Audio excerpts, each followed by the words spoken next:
नमस्कार, आप देख रहे हैं सत्य हिंदी और मैं हूं आपके साथ कृति सिंह। बीजेपी ने कांग्रेस के 6 सर्जिकल स्ट्राइक वाले दावे को खारिज कर झूठा करार दिया।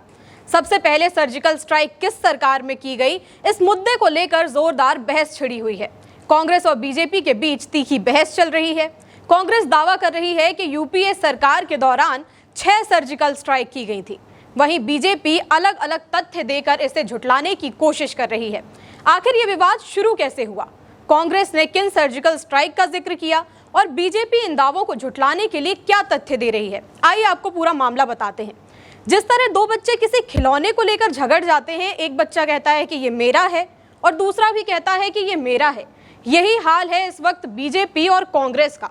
बीजेपी सर्जिकल स्ट्राइक की बात पर जिक्र कर देती है। वहीं कांग्रेस ने भी एक्स पर एक वीडियो पोस्ट करते हुए यूपीए सरकार के दौरान 6 सर्जिकल स्ट्राइक का जिक्र किया। इसे लेकर अब सियासत तेज हो गई है। दरअसल ये विवाद शुरू हुआ कांग्रेस नेता शशि थरूर के एक बयान से। थरूर ने कहा कि 2016 में उरी आतंकी हमले के जवाब में की गई सर्जिकल स्ट्राइक भारत की सबसे पहली ऐसी कार्रवाई थी जिसे सभी ने खुलेआम स्वीकार किया। इस बयान ने कांग्रेस में आपसी और बाहरी कलह शुरू कर दिया। लेकिन कांग्रेस का दावा है कि यूपीए सरकार के दौरान भी ऐसी 6 सर्जिकल स्ट्राइक की गई थी। कांग्रेस ने सोशल मीडिया पर एक वीडियो शेयर करते हुए लिखा कि कोई शोर नहीं, कोई पीआर नहीं, केवल निर्णायक कार्रवाई। कांग्रेस सरकार के तहत 6 सर्जिकल स्ट्राइक हुई। बीजेपी ने कांग्रेस के इस दावे को सिरे से खारिज कर दिया।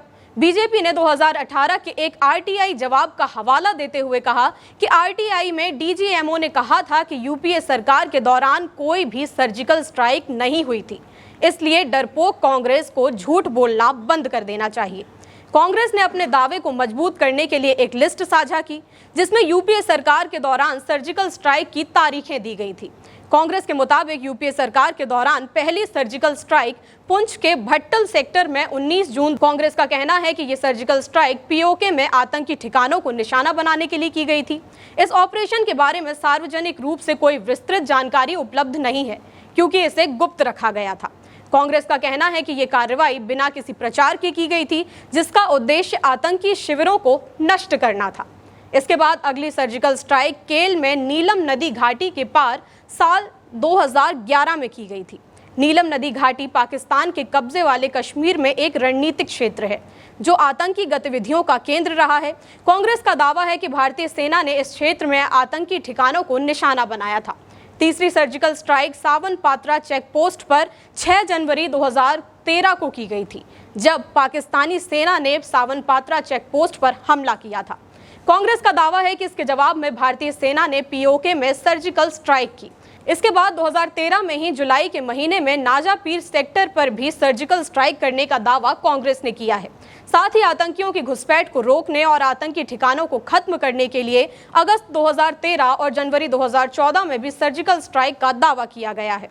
कांग्रेस का कहना है कि ये कार्रवाइयां गुप्त तरीके से की गई थी और इन्हें सार्वजनिक नहीं किया गया था क्योंकि उस समय सरकार इसका प्रचार करके वोट बैंक नहीं कमाना चाहती थी।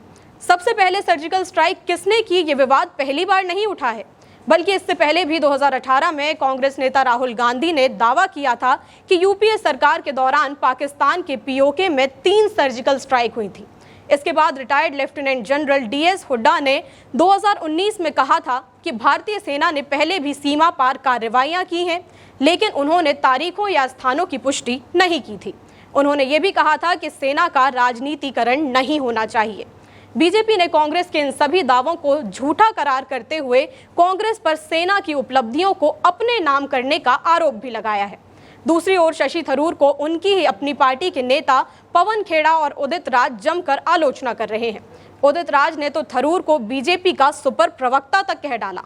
उन्होंने कहा कि थरूर का बयान झूठ और कांग्रेस को नष्ट करने की साजिश है। इसके जवाब में थरूर ने सफाई दी कि उनका इरादा यूपीए सरकार की सैन्य कार्रवाइयों को नकारना नहीं था। उन्होंने कहा कि 2016 की सर्जिकल स्ट्राइक ने भारत की नीति में बदलाव लाया क्योंकि ये पहली बार था जब ऐसी कार्रवाई को सार्वजनिक रूप से स्वीकार किया गया था। थरूर ने अपनी टिप्पणी के लिए खेद भी जताया और कहा कि वो कांग्रेस के आधिकारिक रुख का समर्थन करते हैं। इस विवाद से ये सवाल उठने लगे हैं कि क्या सर्जिकल स्ट्राइक जैसी सैन्य कार्रवाइयों को राजनीतिक लाभ के लिए इस्तेमाल करना ठीक है? सर्जिकल स्ट्राइक या कोई अन्य सैन्य कार्रवाई सेना करती है ना कि कोई पार्टी या सरकार। इसका श्रेय लेने की होड़ में इस पर राजनीति करना कहां तक सही है? आपकी जो भी राय हो इस मामले में हमें कमेंट करके जरूर बताइएगा। वीडियो अगर पसंद आया हो तो लाइक और शेयर करें, और अगर आप चैनल पर नए हैं तो सब्सक्राइब करें।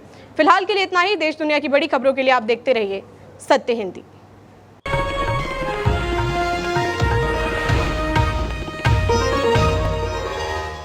Copyright disclaimer under Section 107 of the Copyright Act 1976. Allowance is made for fair use for purposes such as criticism, comment, news reporting, scholarship, and research. Fair use is a use permitted by copyright statute that might otherwise be infringing.